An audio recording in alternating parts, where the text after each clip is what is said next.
Kita akan gunakan alat ni, nama dia ialah apa? Yang kedua lah, ini eksperimen yang kedua. Kita akan gantikan paralamatis tadi, tiup paralamatis dengan gunakan apa? Tiup pemesongan. Ini yang kita ada dalam makmal lah, tiup pemesongan.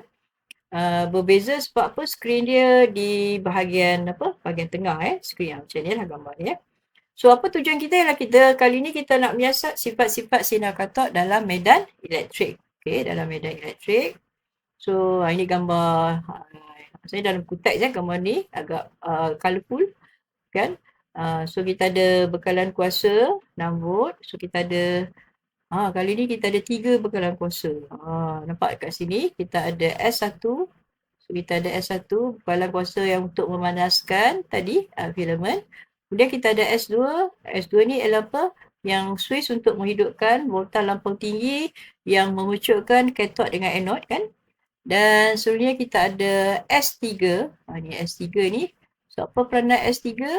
S3 ni peranan dia ialah untuk menghasilkan medan elektrik antara dalam tube pemesongan ni lah.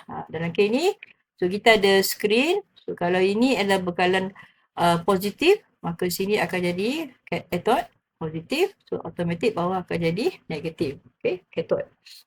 So ni kita panggil grid berpedal flow. Grid dia siap ada grid lah, petak-petak nak tunjukkan berapa banyak dia gerak sebagainya lah.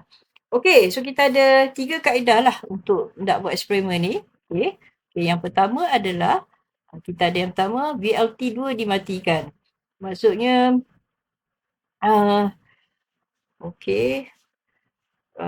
VLT2 dimatikan.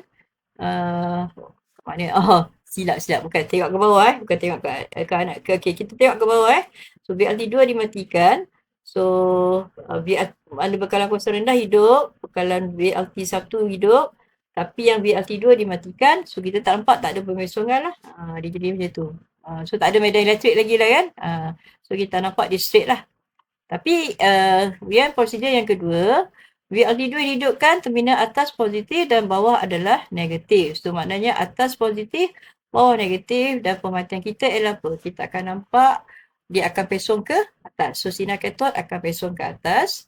Okey, prosedur yang ketiga, kita tukar pula terminal voltaj lampau VLT yang kedua. Kita hidupkan atas tukar, atas negatif, bawah adalah positif dan sinar katot akan terpesong ke bawah. Macam itulah kita nampak sepatutnya.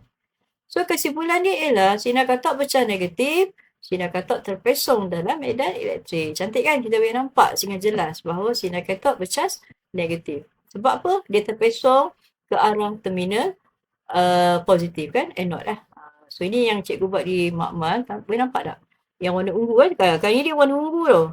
Dia punya ni kalau boleh nampak. Okay, kat sini ni dia. Nampak dia naik atas tu. Itu dia. Okay, nampak dia pesong ke atas. Okay.